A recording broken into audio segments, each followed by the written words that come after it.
नमस्कार दोस्तों, आपका एक बार फिर से स्वागत है आपके अपने YouTube channel learn from home में। बिहार पुलिस की श्रृंखला का यह चौथा वीडियो है जिसमें हम लोग प्रैक्टिस सेट नंबर 4 डिस्कस करने वाले हैं। इससे पहले ऑलरेडी प्रैक्टिस सेट 1 से 3 को कंप्लीट करके चैनल पे डाल दिया गया है। अगर आप चैनल पर नए हैं तो चैनल की प्लेलिस्ट से जो है ये तीनों क्लास देख सकते हैं, और आगे की श्रृंखला में सम्मिलित होने के लिए आप चैनल को सब्सक्राइब कर सकते हैं, जिससे कि आगे आने वाले वीडियो का नोटिफिकेशन आप तक सबसे पहले पहुंचे और आप एक भी क्लास मिस ना कर सकें। इसका नोट्स अगर आप पाना चाहते हैं तो आप हमारे टेलीग्राम चैनल से जुड़ सकते हैं। आपको टेलीग्राम में जाकर इसके डिस्क्रिप्शन बॉक्स में जो है इसका लिंक प्रोवाइड कर दिया जाएगा, जो कि आप उस लिंक के थ्रू जो है टेलीग्राम चैनल से जुड़ सकते हैं। तो चलिए इस क्लास को स्टार्ट करते हैं। पहला क्वेश्चन है, भारत की संविधान सभा का विचार पहली बार किसने दिया था? तो भारत की संविधान सभा का विचार सबसे पहले एम.एन. रॉय ने दिया था 1934 में। अगर भारत के संविधान की बात करें तो आरंभ में जो संविधान बना हुआ था उस समय 395 अनुच्छेद थे, 22 भाग थे तथा 8 अनुसूचियां थी, जो कि कालांतर में बढ़कर अभी जो अनुच्छेद की संख्या है वो 450 से अधिक है। इसको आपको ध्यान रखना है। जो 22 भाग थे वो अब 25 भाग हैं, तथा जो 8 अनुसूचियां थी वो समय के साथ बढ़कर 12 अनुसूचियों में तब्दील हो चुका है। तो ये फैक्ट जो मैं साथ में बताता चलता हूँ ये आपके एग्जाम के दृष्टिकोण से काफ़ी महत्वपूर्ण है। इसको आप अपने कॉपी में नोट करते हुए चलेंगे। चलिए नेक्स्ट क्वेश्चन पे चलते हैं। दूसरा प्रश्न है दोस्तों, भारतीय संविधान में पंचवर्षीय योजना का प्रावधान किस देश से लिया गया है? तो भारतीय संविधान में जो है यूएसएसआर से जो है पंचवर्षीय योजना का कॉन्सेप्ट लिया गया है। अगर पंचवर्षीय योजना की बात करें तो यह आरंभ हुआ था 1951 में। प्रथम पंचवर्षीय योजना की शुरुआत की है ये तिथि, जो कि तत्कालीन प्रधानमंत्री डॉक्टर पंडित जवाहरलाल नेहरू ने शुरू किया था। और पहली पंचवर्षीय योजना जो थी वो हेराल्ड डॉमर मॉडल पे आधारित थी। हेराल्ड डॉमर मॉडल, तो इसको भी आप ध्यान में रखेंगे। चलिए नेक्स्ट क्वेश्चन पे चलते हैं। क्वेश्चन नंबर 3 है, सिक्किम भारत का 22वां राज्य बना था। ये सिक्किम जो है कब भारत का एक राज्य बना था? तो सिक्किम जो है भारत का 22वां राज्य बना था सबसे पहले, तो ये आपको ध्यान में रखना है। और ये जो बना था 1975 में बना था। 36वें संविधान संशोधन के तहत जो है सिक्किम भारत का 22वां राज्य बना था। चलिए नेक्स्ट क्वेश्चन पे चलते हैं। चौथा प्रश्न है दोस्तों, निम्नलिखित में से किस अनुच्छेद में यह प्रावधान किया गया है कि राष्ट्रपति के आदेश द्वारा एक अंतर्राज्यीय परिषद का गठन किया जा सकता है? तो ये प्रावधान जो है अनुच्छेद 263 में दिया गया है। 263 में जो है अंतर्राज्यीय परिषद के गठन का प्रावधान है। अगर अनुच्छेद 261 की बात करें तो अनुच्छेद 261 में सार्वजनिक कार्य अभिलेख और न्यायिक कार्रवाइयों का उल्लेख किया गया है। अनुच्छेद 262 की अगर बात करें तो अनुच्छेद 262 में यह प्रावधान है कि अंतर्राज्यीय नदियों या नदी घाटियों के जल का उपयोग या फिर वितरण या नियंत्रण से संबंधित विवादों के लिए संसद विधि के द्वारा निर्णय कर सकता है। तो इन बातों को भी आप ध्यान में रखेंगे। चलिए नेक्स्ट क्वेश्चन पे चलते हैं। पांचवा प्रश्न है, संसद द्वारा निःशुल्क और अनिवार्य शिक्षा का अधिकार अधिनियम किस वर्ष में पारित किया गया था? तो ये 2009 में पारित किया गया था और इसको लागू किया गया था 1 अप्रैल 2010 से पूरे भारत में। 1 अप्रैल 2010 से इसे पूरे भारत में लागू किया गया था। और जो भारत में सर्व शिक्षा अभियान की बात करें, मतलब शिक्षा को मौलिक अधिकार जो बनाया गया, अनुच्छेद 21A में जो है यह प्रावधान दिया गया है, जो कि 86वें संविधान संशोधन से इसको शामिल किया गया है 2002 में, जिसके अंतर्गत जो है 6 से 14 साल के बच्चों को मुफ्त एवं अनिवार्य शिक्षा प्रदान कराई जाती है। तो इन सभी बातों को आप ध्यान में रखेंगे। छठा क्वेश्चन है कि राज्यसभा में सदस्यों का चुनाव किनके द्वारा किया जाता है? तो राज्यसभा में सदस्यों का चुनाव जो है राज्य की विधानसभाओं के सदस्यों के द्वारा किया जाता है। राज्यसभा की अगर बात करें तो राज्यसभा के अधिकतम जो सदस्य की संख्या है वो 250 होती है, यानी कि 250 होती है, जिसमें कि 12 सदस्य को राष्ट्रपति के द्वारा जो है नामांकित किया जाता है। वर्तमान में अगर राज्यसभा सदस्यों की बात करें तो वर्तमान में राज्यसभा सदस्य 245 हैं और राज्यसभा सदस्य का कार्यकाल जो है 6 वर्षों का होता है। ये भी आपको ध्यान में रखना है, जिसमें से कि 1/3 सदस्य जो है प्रत्येक 2 वर्ष में जो है सेवानिवृत्त हो जाते हैं। चलिए नेक्स्ट क्वेश्चन पे चलते हैं। 7वां प्रश्न है, भारत के संविधान का कौन सा अनुच्छेद राज्यपाल की नियुक्ति से संबंधित है? तो भारत के संविधान का अनुच्छेद 155 जो है ये राज्यपाल की नियुक्ति से संबंधित है। राज्यपाल की नियुक्ति राष्ट्रपति के द्वारा होती है, ये भी आपको ध्यान रखना है। चलिए नेक्स्ट प्रश्न को देखते हैं। 8वां प्रश्न है, निम्नलिखित में से सीईसी का अर्थ क्या होता है? तो सीईसी का अर्थ होता है चीफ इलेक्शन कमिश्नर। अगर इसकी बात करें दोस्तों तो इसका चयन जो है राष्ट्रपति के द्वारा होता है और वर्तमान में जो भारत के चीफ इलेक्शन कमिश्नर हैं ये राजीव कुमार हैं। राजीव कुमार वर्तमान में भारत के चीफ इलेक्शन कमिश्नर हैं, ये भी आपको ध्यान में रखना है। चलिए नेक्स्ट क्वेश्चन को देखते हैं। 9वां प्रश्न है, सिक्किम को भारतीय संघ में किस संवैधानिक संशोधन के द्वारा शामिल किया गया? तो इसका राइट आंसर होगा 36वां संविधान संशोधन। सिक्किम जो भारत का राज्य बना है, इसको 36वें संविधान संशोधन 1975 के द्वारा भारत का राज्य बनाया गया है और इसे प्रथम अनुसूची में जगह दी गई है, ये भी आप ध्यान में रखेंगे। चलिए नेक्स्ट क्वेश्चन को देख लेते हैं। 10वां प्रश्न है, निम्नलिखित में से भारत सरकार का कौन सा मंत्रालय राजकोषीय नीति तैयार करता है? तो इसका राइट आंसर होगा ऑप्शन बी, वित्त। वित्त मंत्रालय जो है दोस्तों ये भारत का राजकोषीय नीति तैयार करता है। अगर हम बात करें राजकोषीय नीति की तो राजकोषीय नीति वह नीति है जिसके अंतर्गत सरकार अपने व्यय एवं आगम के कार्यक्रमों का उपयोग राष्ट्रीय आय, उत्पाद एवं रोजगार पर वांछित प्रभाव डालने के लिए करती है और जो भी अवांछित प्रभाव है उसको रोकने के लिए जो है इसका उपयोग किया जाता है, तो इसको आप ध्यान में रखेंगे। चलिए नेक्स्ट क्वेश्चन को देखते हैं। 11वां प्रश्न है, ब्रह्मांड का अध्ययन डैश के रूप में जाना जाता है? तो ब्रह्मांड का अध्ययन जो है कॉस्मोलॉजी के अंतर्गत जाना जाता है। कॉस्मोलॉजी ही ब्रह्मांड का अध्ययन है। बात करें एंथ्रोपोलॉजी जो है, एंथ्रोपोलॉजी तो एंथ्रोपोलॉजी जो है मनुष्य जाति और मानव शास्त्र का अध्ययन है, मानव जाति का अध्ययन है। अगर बात करें एंटोमोलॉजी का, एटिमोलॉजी का, तो एटिमोलॉजी जो है व्युत्पत्ति शास्त्र यानी कि study of the history of words, यानी शब्दों की जो उत्पत्ति होती है उसका अध्ययन करता है। एनाटॉमी की अगर बात करें तो यह शरीर रचना विज्ञान का अध्ययन करता है। शरीर का बनावट किस प्रकार का है उसका अध्ययन जो है एनाटॉमी के अंतर्गत किया जाता है। चलिए नेक्स्ट क्वेश्चन को देखते हैं। 12वां प्रश्न है दोस्तों, पृथ्वी के चारों ओर एक पूरा चक्कर लगाने में चंद्रमा द्वारा किया गया कार्य निम्नलिखित में से किसके बराबर है? तो क्या होता है कि जब वृत्ताकार पथ पर पूरा चक्कर लगाने के बाद किसी पिंड के द्वारा किया गया कार्य, कुल कार्य जो होता है वह शून्य होता है।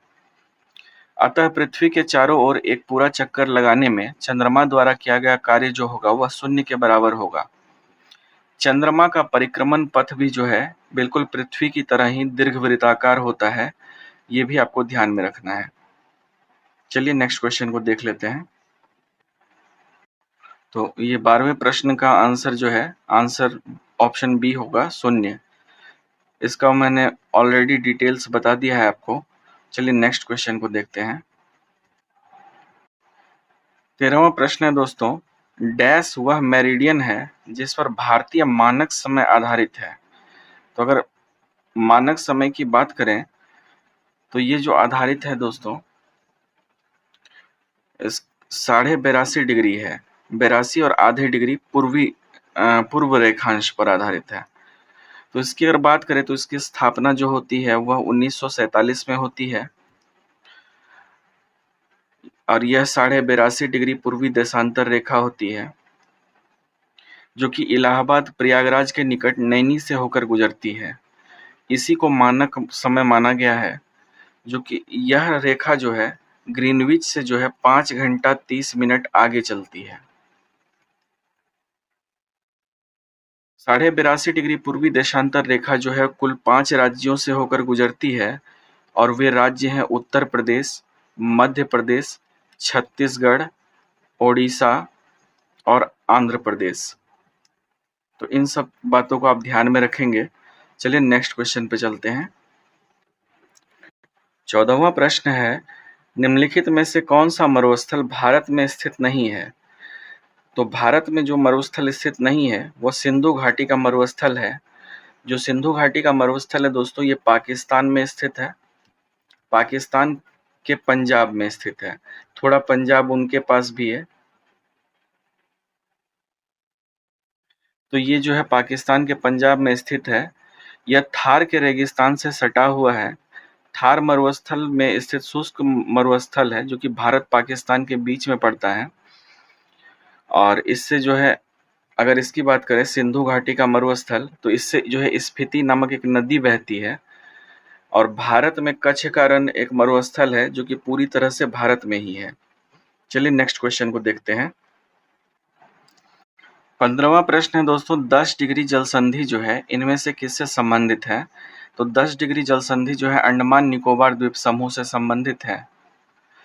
तो कुछ जल संधि है ये डिग्री करके, इसके बारे में मैं आपको बता दूं। जैसे कि 9 डिग्री जल संधि जो है यह लक्षद्वीप और मिनिकॉय के बीच है। 8 डिग्री चैनल जो है ये मिनिकॉय और मालदीव के बीच है। वहीं 10 डिग्री जो है आपने देखा यहाँ अंडमान निकोबार द्वीप समूह के बीच है। अगर ग्रेट चैनल की बात करें तो ग्रेट चैनल जो है सुमात्रा और निकोबार के बीच है। पाक स्ट्रेट जो है, पाक स्ट्रेट ये भी आप ध्यान में रखेंगे। पाक स्ट्रेट तमिलनाडु और श्रीलंका के बीच है। तमिलनाडु और श्रीलंका। चलिए नेक्स्ट क्वेश्चन पे चलते हैं।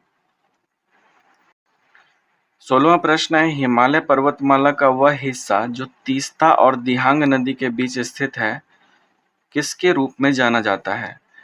तो ये जाना जाता है असम हिमालय के रूप में। तो अगर हिमालय का नदियों के आधार पर विभाजन को देखें तो जो सिंधु और सतलज नदी के बीच है, सिंधु और सतलज, इसको जाना जाता है पंजाब हिमालय के नाम से।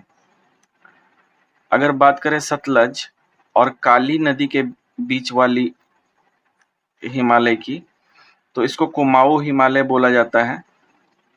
अगर काली और तीस्ता नदी के बीच की बात करें तो काली और तीस्ता के बीच जो है नेपाल हिमालय है। अगर बात करें तीस्ता से लेकर के दिहांग की, तो इसमें असम हिमालय स्थित है। और ब्रह्मपुत्र के बारे में हम लोग देख ही चुके हैं कि दिहांग नदी और तीस्ता और दिहांग के बीच जो है असम हिमालय स्थित है। तो इस तरह से इसका डिटेल है। चलिए नेक्स्ट क्वेश्चन पे चलते हैं। 17वां प्रश्न है, गोदावरी नदी का उद्गम किस स्थान में होता है? तो गोदावरी नदी का जो उद्गम होता है वह ब्रह्मगिरी की पहाड़ियों से होता है। ब्रह्मगिरी की पहाड़ी महाराष्ट्र के नासिक जिले में स्थित है दोस्तों। और ब्रह्मगिरी की पहाड़ी के पास ही त्र्यंबकेश्वर शिव मंदिर भी स्थित है, जहां से गोदावरी नदी का उद्गम होता है। गोदावरी नदी जो है प्रायद्वीपीय भारत की दूसरी सबसे बड़ी नदी है और इसकी कुल लंबाई की बात करें तो ये 1465 किलोमीटर लंबी है। और इसी को जो है दक्षिण भारत की गंगा कहा जाता है। दक्षिण भारत की गंगा कहा जाता है। तो इन सभी पॉइंट्स को आप ध्यान में रखेंगे। चलिए नेक्स्ट क्वेश्चन को देखते हैं। 18वां प्रश्न है, अल्फांसो किस फल की किस्म है? तो अल्फांसो जो है आम की एक किस्म है। अल्फांसो प्रजाति के आमों को जो है आमों का राजा कहा जाता है। महाराष्ट्र में ही इसी आम को हापुस आम बोलते हैं, महाराष्ट्र में। और अगर कर्नाटक की बात करें तो कर्नाटक में इसको बोलते हैं आपूस।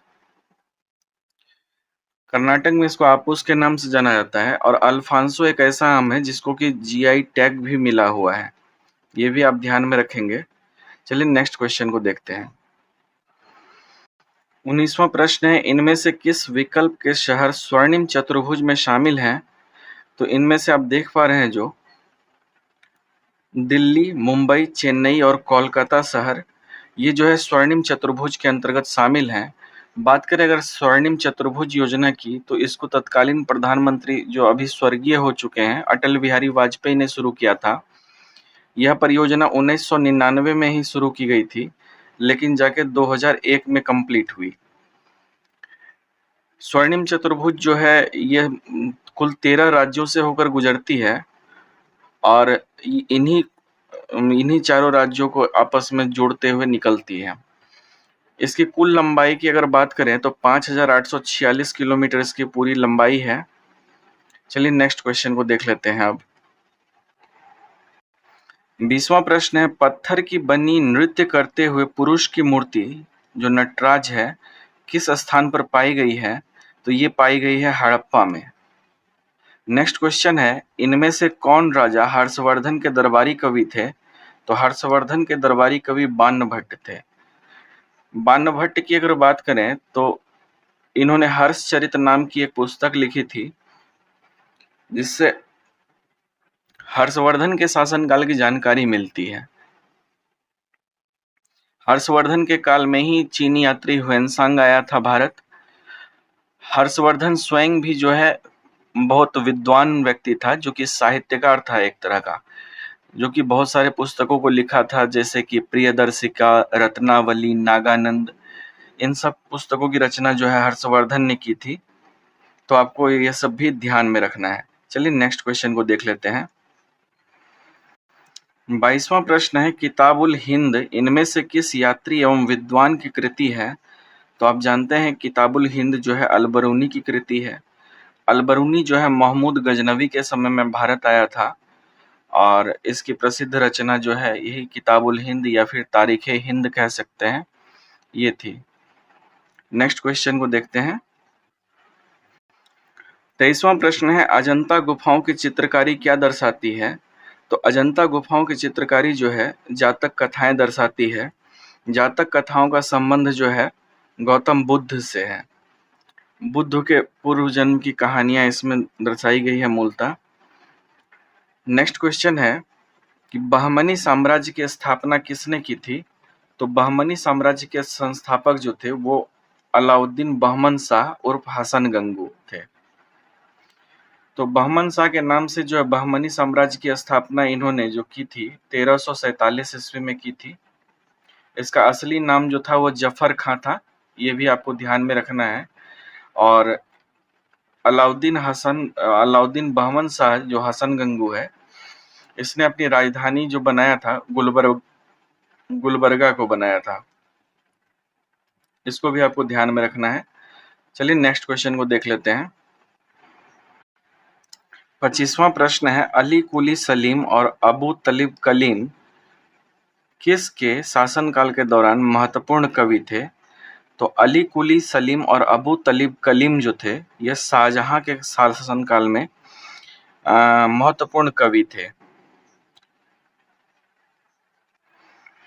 26वां प्रश्न है दोस्तों, फतेहपुर सिकरी या विजय का शहर 12 साल तक किसकी राजधानी बनी रही?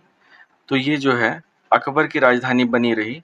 क्या हुआ था कि अकबर ने जब गुजरात विजय किया, तो गुजरात विजय प्राप्त करने के बाद अपनी दूसरी राजधानी जो है फतेहपुर सिकरी स्थानांतरित की। फतेहपुर सिकरी का अर्थ होता है विजय का शहर या जीत का शहर। 1571 से लेकर के 1585 तक यह मुगल साम्राज्य की राजधानी भी रहा। लेकिन पानी की कमी के कारण जो है पुनः राजधानी को आगरा स्थानांतरित करना पड़ा। ये सब भी बातें आप ध्यान में रखेंगे। 27वां प्रश्न है, सालबाई की संधि पर किस वर्ष हस्ताक्षर किए गए जिसने पहले एंग्लो मराठा युद्ध को समाप्त कर दिया था? तो सालबाई की संधि पर जो हस्ताक्षर हुआ था मई 1782 में हुआ था। यह समझौता हुआ था ईस्ट इंडिया कंपनी और पूना दरबार के बीच, और इससे परिणाम यह निकला कि प्रथम आंग्ल मराठा युद्ध समाप्त हो गया था, जो कि 1775 से ही चला आ रहा था। वो युद्ध समाप्त हो गया। नेक्स्ट क्वेश्चन को देखते हैं। 28वां प्रश्न है, 1855 से 56 में भारत में हुए संथाल विद्रोह का नेतृत्व किसने किया था? तो ये नेतृत्व किया था सिद्धू और कान्हू ने। सिद्धू और कान्हू नामक दो आदिवासियों ने नेतृत्व किया था इसका, जो कि 1855 ईस्वी में भगनीडीह में 6000 से अधिक आदिवासियों द्वारा विदेशी शासन के विरुद्ध विद्रोह किया गया था।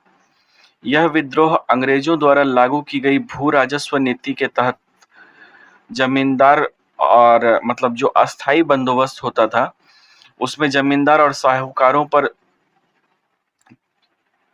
जो अधिकार दिए गए थे उसके द्वारा जो है आम लोगों पर बहुत ज्यादा अत्याचार होता था, उसके खिलाफ था। तो आप इस सबको ध्यान में रखेंगे। चलिए नेक्स्ट क्वेश्चन पे चलते हैं। 29वां प्रश्न है, जलियांवाला बाग हत्याकांड के लिए जिम्मेदार जनरल डायर की हत्या इनमें से किसने की थी? तो जलियांवाला इसकी हत्या जो है सरदार उधम सिंह ने की थी। जलियांवाला बाग कांड जो हुआ था वो 1919 को हुआ था। 1919 में जलियांवाला बाग हत्याकांड हुआ था। जलियांवाला बाग हत्याकांड के 21 वर्ष के बाद 1940 ईस्वी में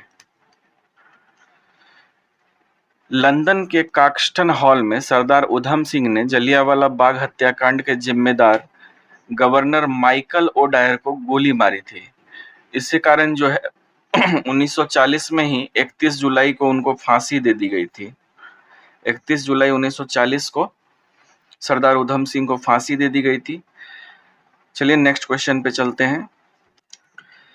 30वां प्रश्न है, भारतीय इतिहास में किसे बादशाह खान कहा जाता था? तो बादशाह खान के नाम से खान अब्दुल गफ्फार खान जाने जाते थे। खान अब्दुल गफ्फार खान सीमा प्रांत और बलूचिस्तान के एक महान राजनेता थे, जिन्हें सरहदी गांधी यानी फ्रंटियर गांधी भी कहा जाता था। सीमांत गांधी के नाम से आप जानते हैं।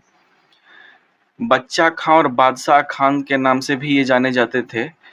इन्होंने 1920 ईस्वी में खुदाई खिदमतगार नामक एक संगठन की स्थापना की थी। इसको भी आप ध्यान में रखेंगे। 31वां प्रश्न है, किसी भी उत्पाद के पैकेज पर अंकित एमआरपी का अर्थ क्या होता है? तो एमआरपी का अर्थ होता है मैक्सिमम रिटेल प्राइस, यानी कि अधिकतम खुदरा मूल्य। यह वह खुदरा मूल्य होता है जिससे अधिक कीमत पर कोई भी दुकानदार अपना प्रोडक्ट नहीं बेच सकता है। इसका आकलन उपभोक्ता के अधिकारों की रक्षा के लिए किया जाता है। चलिए दोस्तों नेक्स्ट क्वेश्चन पे चलते हैं।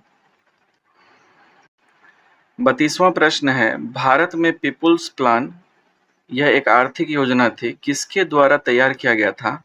तो भारत में जो पीपुल्स प्लान तैयार किया गया था एम.एन. रॉय के द्वारा तैयार किया गया था। एम.एन. रॉय ने भारत में पीपुल्स प्लान योजना की शुरुआत जो की थी 1945 में की थी। यह एक मार्क्सवादी समाजवाद पर आधारित थी। यह योजना जो थी मार्क्सवादी समाजवाद पर आधारित थी तथा मानव की मूलभूत आवश्यकता को पूरा करने की वकालत करती थी। इसमें कृषि और उद्योग दोनों क्षेत्र पर बराबर ध्यान दिया गया था। यह भी आपको ध्यान में रखना है। चलिए नेक्स्ट क्वेश्चन को देखते हैं। 33वां प्रश्न है, small industries and development bank of India SIDBI यानी सिडबी का मुख्यालय कहाँ स्थित है? तो सिडबी का मुख्यालय लखनऊ में स्थित है। यह जो सिडबी है यह एक स्वतंत्र वित्तीय संस्था है जो सूक्ष्म, लघु एवं मध्यम उद्योगों की वृद्धि एवं विकास के उद्देश्य से स्थापित किया गया था। सिडबी की स्थापना जो हुई थी वह 2 अप्रैल 1990 को हुई थी। ये भी आपको ध्यान में रखना है और इसका मुख्यालय लखनऊ में है। चलिए नेक्स्ट क्वेश्चन को देखते हैं। 34वां प्रश्न है, वस्तुओं के निर्यात और आयात के संतुलन को खाली स्थान के रूप में संदर्भित किया जाता है। तो दोस्तों इसको व्यापार संतुलन के रूप में संदर्भित किया जाता है। व्यापार संतुलन क्या है? तो इसकी अगर बात करें तो यह निश्चित समयावधि में किसी देश के आयात और निर्यात के मौद्रिक मूल्य के बीच के अंतर को व्यापार संतुलन कहते हैं। जब एक वर्ष में आयात का मूल्य और निर्यात के मूल्य से अधिक होता है, आयात का मूल्य निर्यात के मूल्य से अधिक हो जाता है, तो इसको व्यापार संतुलन में घाटा बोलते हैं। जब एक वर्ष में निर्यात का मूल्य देश के आयात के कुल मूल्य से अधिक होता है, तो इसको व्यापार संतुलन अधिशेष कहा जाता है। चलिए नेक्स्ट क्वेश्चन को देखते हैं। 35वां प्रश्न है, निम्न में से कौन परंपरागत कृषि विकास योजना का उद्देश्य नहीं है? तो इसका राइट आंसर होगा ऑप्शन सी, ग्रामीण एवं शहरी क्षेत्र में रोजगार के अवसर पैदा करने के लिए। यही जो है परंपरागत कृषि विकास योजना का उद्देश्य नहीं है। बाकी सारा है इनपुट उत्पाद के लिए उपलब्ध प्राकृतिक संसाधनों का आशावादी उपयोग करने के लिए। यह है कृषि रसायनों उर्वरकों पर निर्भरता को कम करने वाली खेती की पर्यावरण के अनुकूल अवधारणा को लॉन्च करने के लिए। ये भी है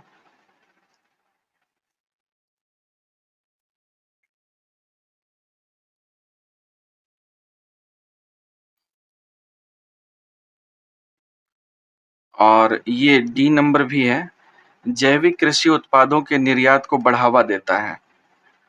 लेकिन सिर्फ एक ऑप्शन फॉलो नहीं करता है, वो है ग्रामीण एवं शहरी क्षेत्र में रोजगार के अवसर पैदा करने के लिए। तो ये वाला ऑप्शन सही हो जाएगा। चलिए नेक्स्ट क्वेश्चन पे चलते हैं। नेक्स्ट क्वेश्चन है, राष्ट्रीय ग्रामीण आजीविका मिशन निम्नलिखित में से किसकी सहायता से लागू किया गया है? तो ये लागू किया गया है वर्ल्ड बैंक की सहायता से और इसकी शुरुआत जो हुई थी 2011 में हुई थी। ये भी आपको ध्यान रखना है कि राष्ट्रीय ग्रामीण आजीविका मिशन की शुरुआत 2011 में हुई थी और ये वर्ल्ड बैंक की सहायता से लागू किया गया था। चलिए नेक्स्ट क्वेश्चन को देखते हैं। 37वां प्रश्न है, सरकार द्वारा गिफ्ट शहर की योजना कहाँ बनाई गई है? तो सरकार के द्वारा गिफ्ट शहर की योजना अहमदाबाद में बनाई गई है। यह देश की पहली अपनी प्रकार की स्मार्ट सिटी होगी और गिफ्ट का फुल फॉर्म होता है दोस्तों Gujarat international finance tech city. Gift का पूर्ण रूप अगर पूछ लिया जाए तो Gujarat international finance tech city होता है। यह भी आपको ध्यान में रखना है। 38वां प्रश्न है, यूएनडीपी का पूर्ण रूप क्या है? यूएनडीपी का पूर्ण रूप की बात करें तो ये है United Nations Development Programme. Hindi में बोले तो संयुक्त राष्ट्र विकास कार्यक्रम। इसकी स्थापना होती है 1965 में और इसका मुख्यालय की अगर बात करें तो यह न्यूयॉर्क में है। नेक्स्ट क्वेश्चन पे चलते हैं दोस्तों। 39वां प्रश्न है, ईस्टर का त्योहार निम्न में से किस दिन मनाया जाता है? तो ईस्टर का त्योहार जो है ये रविवार को मनाया जाता है। ईस्टर का त्योहार जो है ईसाइयों का महत्वपूर्ण धार्मिक पर्व है। ईसाई धार्मिक ग्रंथों के अनुसार गुड फ्राइडे को जो है सूली पर लटकाए जाने के तीसरे दिन ही ईसा मसीह जो है पुनर्जीवित हुए थे और यही मर के जीने वाले जो उत्सव है इसी को ईस्टर के रूप में ईसाई लोग मनाते हैं और ईस्टर दिवस भी बोल सकते हैं इसको। ईस्टर रविवार को ही मनाया जाता है। तो इसके पीछे का लॉजिक भी मैंने आपको एक्सप्लेन कर दिया है। चलिए नेक्स्ट क्वेश्चन पे चलते हैं। 40वां प्रश्न है, उस्ताद अमजद अली खान निम्नलिखित में से किस वाद्य यंत्र के वादक हैं? तो उस्ताद अमजद अली खान सरोद बजाते हैं। वहीं अगर बात की जाए कि बांसुरी के वादक कौन है, तो आप पंडित हरिप्रसाद चौरसिया का नाम याद रखेंगे। शहनाई के मामले में जो है आप उस्ताद बिस्मिल्लाह खां को याद रखना, और संतूर के बारे में शिव कुमार शर्मा जो है, ये कुछ जो है फेमस वादक हैं। चलिए नेक्स्ट क्वेश्चन पे चलते हैं। 41वां प्रश्न है, पुस्तक इंटरप्रेटर ऑफ मेलोडीज पुस्तक किसके द्वारा लिखी गई है? तो इंटरप्रेटर ऑफ मेलोडीज जो है झुम्पा लाहिड़ी के द्वारा लिखी गई है। झुम्पा लाहिड़ी एक भारतीय अमेरिकी लेखिका है, और ये जो है इंटरप्रेटर ऑफ मेलोडीज जो है, इसमें छोटी छोटी कहानियों का संग्रह है। इसको 1999 में प्रकाशित किया गया था। 1999 में इसको प्रकाशित किया गया था, और इस पुस्तक के लिए उन्हें 2000 ईस्वी में पुलित्जर पुरस्कार से भी सम्मानित किया गया था। तो इन सब बातों को आपको ध्यान में रखना है। चलिए नेक्स्ट क्वेश्चन को देख लेते हैं। 42वां प्रश्न है, भारत में हर साल राष्ट्रीय गणित दिवस कब मनाया जाता है? तो भारत में हर साल गणित दिवस मनाया जाता है 22 दिसंबर को। भारत में राष्ट्रीय गणित दिवस 22 दिसंबर को मनाया जाता है क्योंकि महान गणितज्ञ श्रीनिवास रामानुजन का जन्म 22 दिसंबर 1987 को ही हुआ था तमिलनाडु में, और इन गणित के क्षेत्र में इन्होंने अपना बहुत ज़्यादा अतुलनीय योगदान दिया था, और केंद्र सरकार द्वारा इनके जन्म दिवस की 125वीं वर्षगांठ पर जो है वर्ष 2012 से राष्ट्रीय गणित दिवस हर वर्ष मनाया जा रहा है। तो चलिए नेक्स्ट क्वेश्चन को देख लेते हैं। 43वां प्रश्न है, भारत में भौतिक विज्ञान के लिए प्रथम नोबेल पुरस्कार किसने प्राप्त किया था? तो ये जो प्राप्त किया था भौतिक विज्ञान के लिए डॉक्टर सीवी रमन को जो है 1930 ईस्वी में भौतिकी के लिए जो है सबसे पहले नोबेल पुरस्कार से सम्मानित किया गया था, और प्रकाश के प्रकीर्णन पर इन्होंने खोज किया था, ये भी आपको ध्यान रखना है। चलिए नेक्स्ट क्वेश्चन को देखते हैं। 44वां प्रश्न है, यूनेस्को द्वारा भारत में विश्व धरोहर स्थलों की कुल कितनी संख्या चुनी गई है? तो यूनेस्को द्वारा कुल 40 स्थानों को चुना गया है विश्व धरोहर के रूप में, जिसमें से कि 32 जो है सांस्कृतिक स्थल है, 7 प्राकृतिक स्थल है, और 1 जो है मिश्रित स्थल है। ये भी आपको ध्यान में रखना है, और ये वर्तमान के अनुसार है, जो 2023 का लेटेस्ट डाटा है उसके अनुसार से मैंने आपको बताया है, ये आपको ध्यान में रखना है। चलिए नेक्स्ट क्वेश्चन को देख लेते हैं। 45वां प्रश्न है दोस्तों, चांद पर मानव को ले जाने वाले लूनर अभियान का नाम क्या था? तो चांद पर मानव को ले जाने वाले लूनर अभियान का नाम था अपोलो 11। 1969 की बात है, जब अमेरिका के जो है 2 व्यक्ति नील आर्मस्ट्रॉन्ग और जो है एडविन एल्ड्रिन नाम के 2 व्यक्ति जो है चंद्रमा पर गए थे। तो सबसे पहले अगर पूछा जाए कि चंद्रमा पर कदम रखने वाले पहले मानव कौन थे, तो वो नील आर्मस्ट्रॉन्ग थे, और उसके बाद कदम रखने वाले जो थे एडविन एल्ड्रिन थे। तो ये भी आपको ध्यान रखना है। नेक्स्ट क्वेश्चन है, कंप्यूटर में इनपुट के बाद जानकारी क्या कहलाती है? तो इनपुट के बाद की जानकारी जो है आंकड़ा कहलाती है। कंप्यूटर में जो भी इनपुट हम लोग डाटा देते हैं वो आंकड़ा कहलाता है। कंप्यूटर डेटा कंप्यूटर द्वारा प्रोसेस्ड या स्टोर की गई जानकारी होती है। यह जानकारी टेक्स्ट यानी कि लिखित रूप में, चित्र के रूप में, ऑडियो क्लिप के रूप में, या फिर वीडियो क्लिप के रूप में, सॉफ्टवेयर प्रोग्राम या अन्य प्रकार का डेटा के रूप में हो सकता है। तो कंप्यूटर डेटा को कंप्यूटर के सीपीयू के द्वारा प्रोसेस किया जाता है, ये भी आपको ध्यान में रखना है। चलिए नेक्स्ट क्वेश्चन पे चलते हैं। 47वां प्रश्न है, निम्नलिखित में से कौन सी उच्च गति अर्धचालक मेमोरी है जो सीपीयू की गति को बढ़ा सकती है? तो वो है कैश मेमोरी। कैश मेमोरी जो है ये एक उच्च स्पीड अर्धचालक मेमोरी है जो सीपीयू की गति को बढ़ा देती है। यह सीपीयू और मुख्य मेमोरी यानी कि रैम के बीच एक बफर के रूप में काम करती है। कैश मेमोरी का उपयोग यूजर द्वारा दिए गए इनपुट को संग्रहित करने के लिए किया जाता है। यह सबसे तेज मेमोरी होती है जो कंप्यूटर माइक्रोप्रोसेसर को हाई स्पीड डाटा का एक्सेस प्रदान करती है। ये भी आपको ध्यान में रखना है। नेक्स्ट क्वेश्चन है, निम्नलिखित में से कौन सा एक कंप्यूटर वायरस है? तो इसमें से कंप्यूटर वायरस को पहचानना है तो क्रीपर जो है ये कंप्यूटर वायरस है, जिसे क्रीपर सिस्टम भी कहा जाता है। इसको 1971 में जारी किया गया था। ये भी आपको इसके साथ में ध्यान रखना है। चलिए नेक्स्ट क्वेश्चन पे चलते हैं। 49वां प्रश्न है, वर्ल्ड वाइड वेब का आविष्कार किस वर्ष किया गया था? तो वर्ल्ड वाइड वेब का आविष्कार जो है 1989 में किया गया था और इसके खोजकर्ता जो थे वो टिम बर्नर्स-ली थे। www विशेष रूप से जो है हाइपर टेक्स्ट डॉक्यूमेंट्स का समर्थन करने वाली इंटरनेट सर्वर की एक प्रणाली है। आपको इसका आविष्कार और आविष्कार की डेट को याद रखना है, मतलब वर्ष जो है टिम बर्नर्स-ली ने इनका खोज किया था। चलिए नेक्स्ट क्वेश्चन पे चलते हैं। तो नेक्स्ट क्वेश्चन है, माइक्रोसॉफ्ट एक्सेल को डैश भी कहा जाता है। तो माइक्रोसॉफ्ट एक्सेल को स्प्रेडशीट के नाम से भी जाना जाता है। माइक्रोसॉफ्ट एक्सेल को स्प्रेडशीट भी कहा जाता है। स्प्रेडशीट जो होता है एक प्रकार का अनुप्रयोग है, कंप्यूटर अनुप्रयोग है।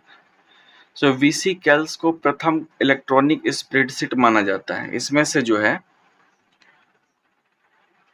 वीसी कैल्स इसको प्रथम इलेक्ट्रॉनिक स्प्रेडशीट माना जाता है। चलिए नेक्स्ट क्वेश्चन को देखते हैं। 51वां प्रश्न है, राशि के मापन और उसकी इकाई का कौन सा युग्म सुमेलित नहीं है? तो इसमें से वजन और घन मीटर ये दोनों सुमेलित नहीं है। तो वजन को दोस्तों हम लोग न्यूटन में मापते हैं। न्यूटन, वजन या भार की बात करें तो दोनों को न्यूटन में मापा जाता है, दोनों एक ही चीज है। बाकी दाब को हम लोग पास्कल में मापते हैं, द्रव्यमान को किलोग्राम में, तापमान को केल्विन में मापते हैं। बाकी सारे सुमेलित हैं। बाकी वजन को जो है न्यूटन से मापा जाता है। और बात करें घन मीटर की, तो घन मीटर में किसी भी चीज का जो है आयतन को मापते हैं हम लोग, आयतन मीटर क्यूब में।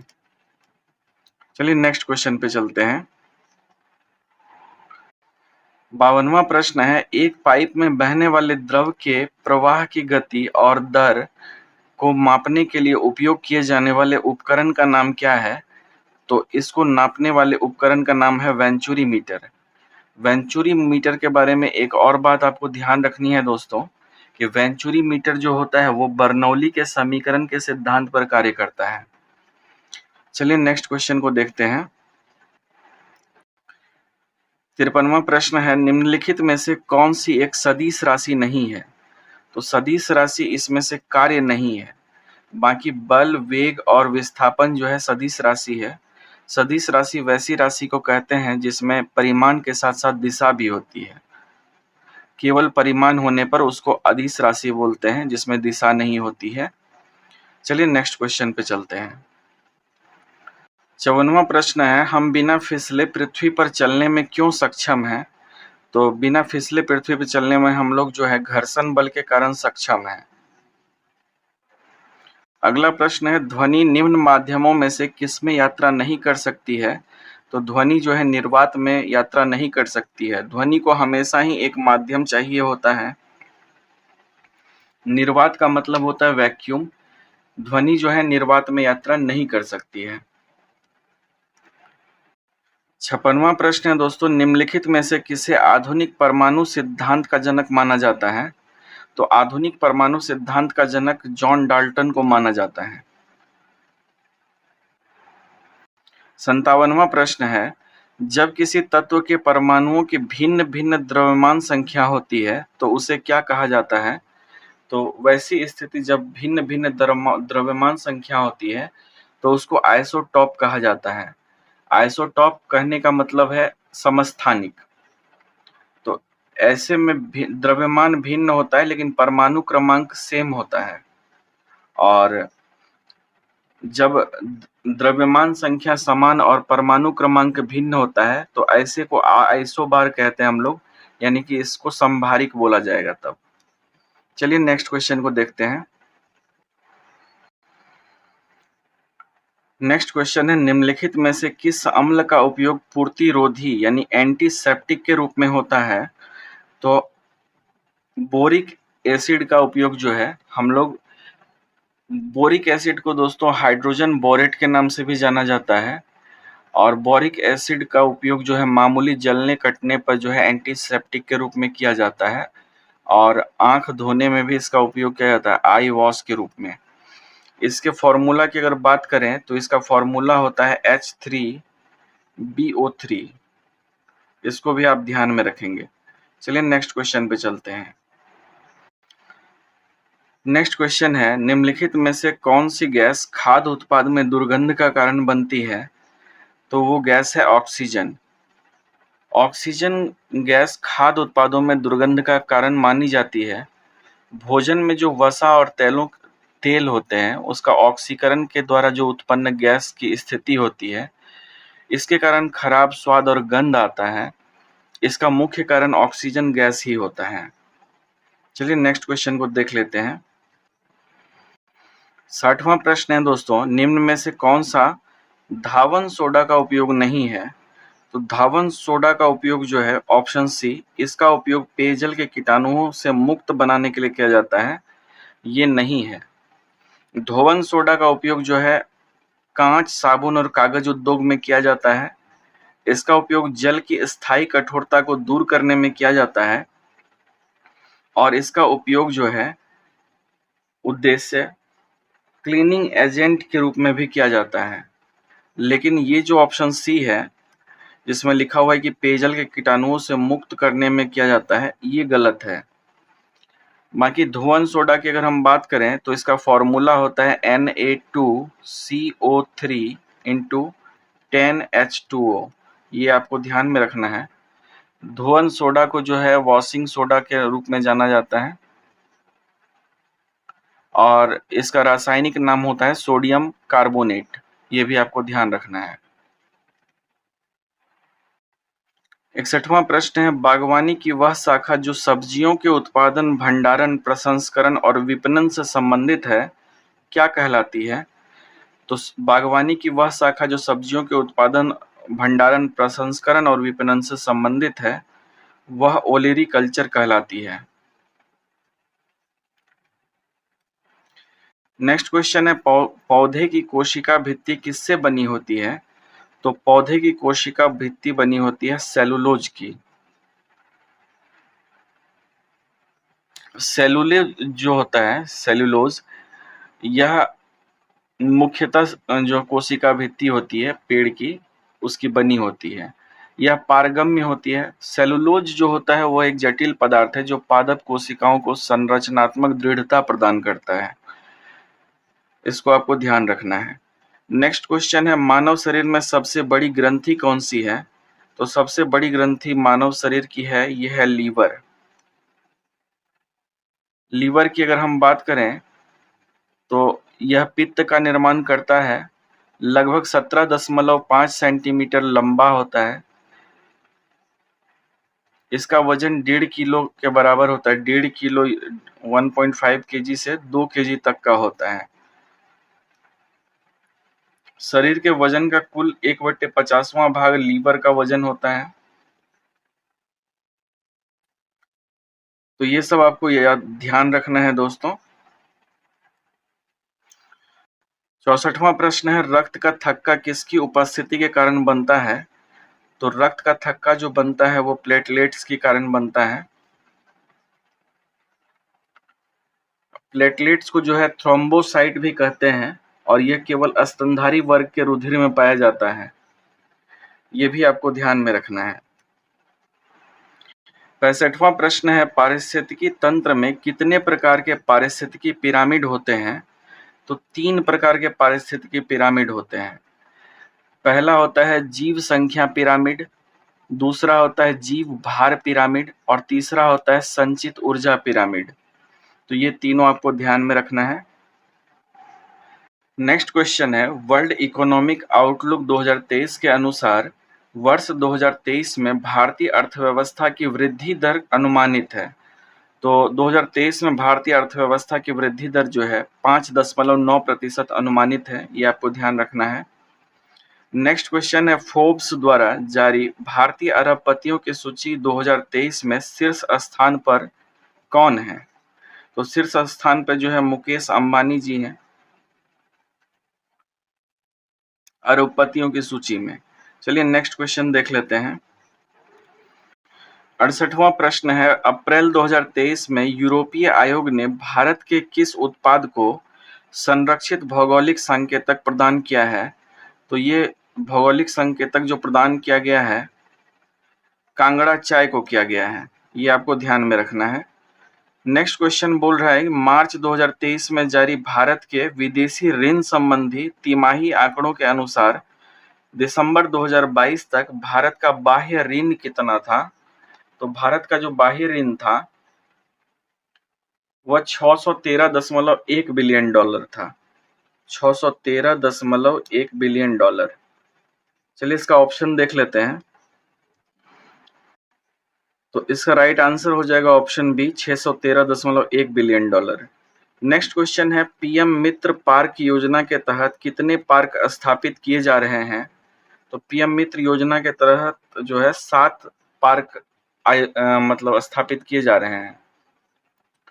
तो इसके लिए जो लागत लगाई जा रही है वह 4,445 करोड़ रुपए परिव्यय किए जाएंगे और ये बातें भी आपको ध्यान में रखनी है। अब आ गया रीजनिंग का प्रश्न दोस्तों। रीजनिंग मैं सॉल्व करके टेलीग्राम चैनल पे डालूंगा और ये आपको खुद से सॉल्व करके चेक करना है, इसका आंसर मिला लेना है वहां से। मैं फिलहाल आंसर बता दे रहा हूं। तो 71 का आंसर हो जाएगा ए, स्क्रीनशॉट आप लेते चलें। 72 के आंसर की अगर बात करें तो 72 का भी आंसर ए है। 72 का आंसर भी ए है। 73 नंबर क्वेश्चन के आंसर की बात करें,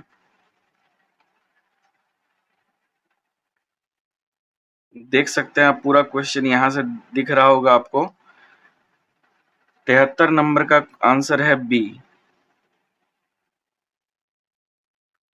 74 नंबर क्वेश्चन जो है कुछ बातें यहाँ लिखी हुई है और कुछ बातें यहाँ लिखी हुई है। जो मूल जो सॉल्व करने के लिए जरूरी चीज है वो आपको यहाँ पे ही मिल जाएगा। तो 74 नंबर प्रश्न का जो उत्तर है इसका ऑप्शन डी है। 75 का आंसर सी होगा।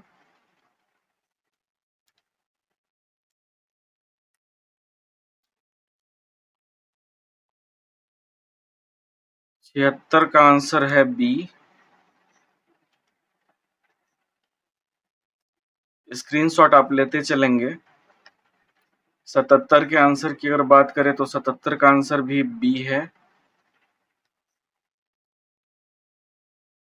78 का आंसर है सी। 79 का आंसर भी है सी।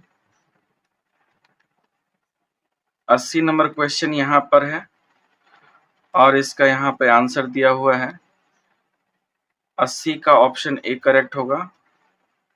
तो इनको आप अपने से सॉल्व करेंगे। अब आ गया इंग्लिश का क्वेश्चन, इसको मैं सॉल्व कराता हूं।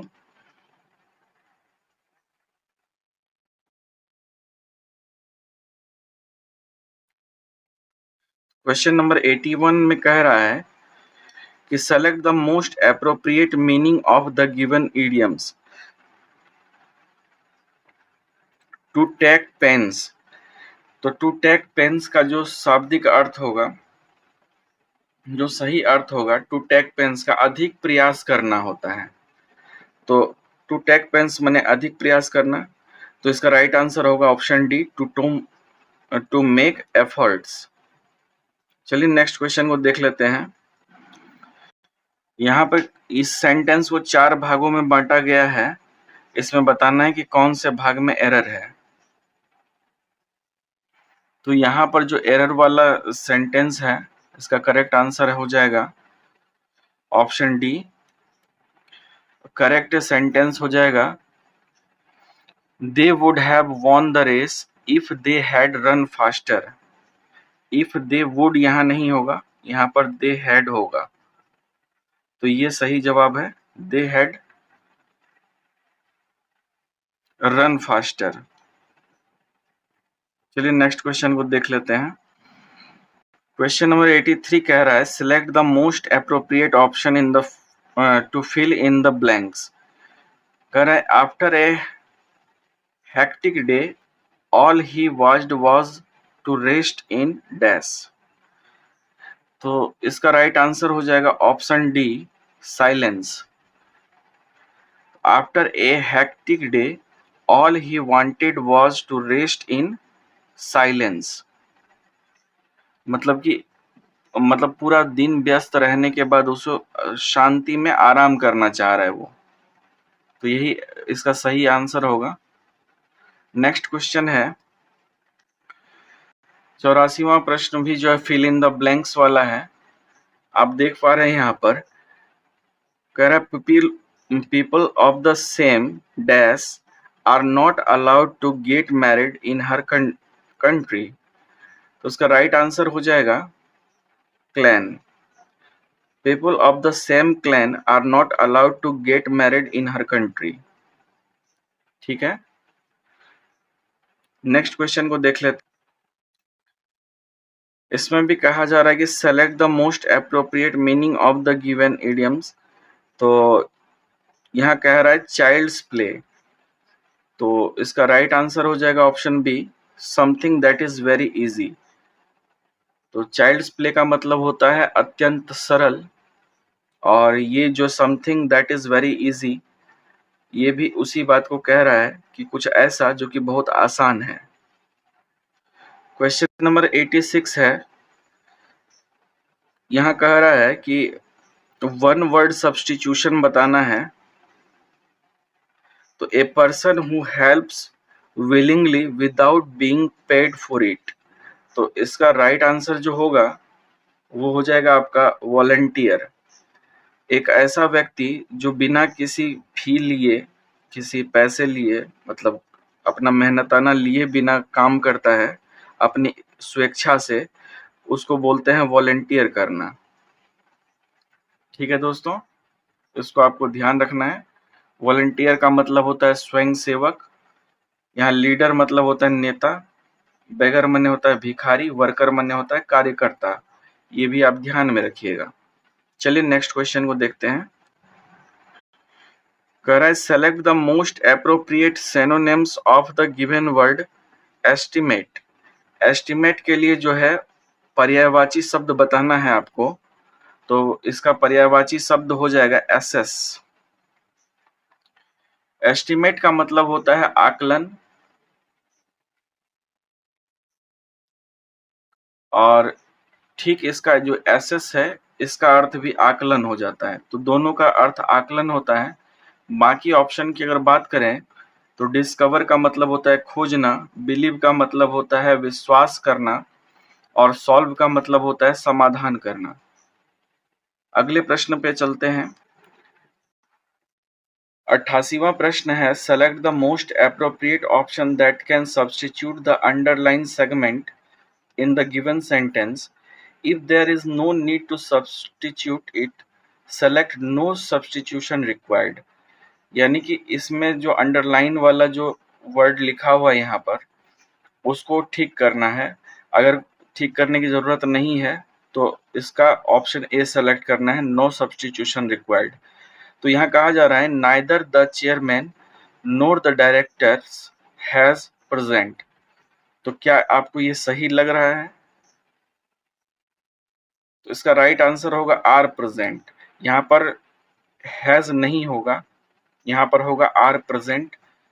तो यहाँ पर जो देख रहे हैं रेखांकित भाग, इसमें हैज प्रेजेंट के स्थान पर आर प्रेजेंट का प्रयोग होगा, क्योंकि नाइदर और नोर का जब भी प्रयोग करते हैं तो वर्ब के नजदीक वाले सब्जेक्ट के अनुसार वर्ब प्रयोग होता है। तो इसके कारण जो है यहाँ पर आर का प्रयोग होगा, आर प्रेजेंट। चलिए नेक्स्ट क्वेश्चन को देख लेते हैं। यहाँ पर भी सेम ही क्वेश्चन है कि अगर इसमें अंडरलाइन वाले को सही कीजिए, अगर सही करने की जरूरत नहीं है तो नो सब्स्टिट्यूशन रिक्वायर्ड को टिक कीजिए। तो कह रहा है Srinu had to take a break from his training for the marathon during the lockdown, so he decided to go to his home town. तो ये तो सही ही लग रहा है, इसलिए जो है इसमें राइट आंसर ऑप्शन ए लगाएंगे, नो सब्स्टिट्यूशन रिक्वायर्ड। ठीक है दोस्तों, चलिए अगले प्रश्न पे चलते हैं। क्वेश्चन नंबर 90 है, select the option that can be used as one word substitution for the given group of word, go back over the same route that one has just taken. तो हमको जो है यहाँ पर गो से लेकर के टेकन तक, इसके लिए एक शब्द बताना है, अनेक शब्द के बदले एक शब्द। तो इसका राइट आंसर हो जाएगा कि जिस रास्ते को पकड़ कर गए उसी रास्ते से वापस आ गए, तो इसके लिए रिट्रेस जो है सही वर्ड हो जाएगा। बाकी ऑप्शन की अगर बात करें, इसका मतलब होता है वापस जाना, वापस जाना।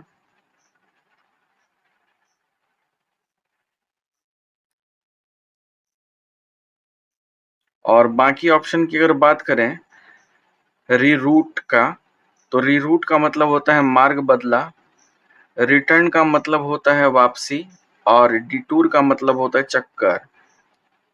ठीक है, चलिए 91 नंबर क्वेश्चन को देखते हैं। दिए गए विकल्पों में प्रचुर का विलोम शब्द कौन सा है? तो प्रचुर का विलोम शब्द अल्प है। प्रचुर मतलब बहुत ज्यादा, अल्प मतलब एकदम कम। नेक्स्ट क्वेश्चन को देख लेते हैं।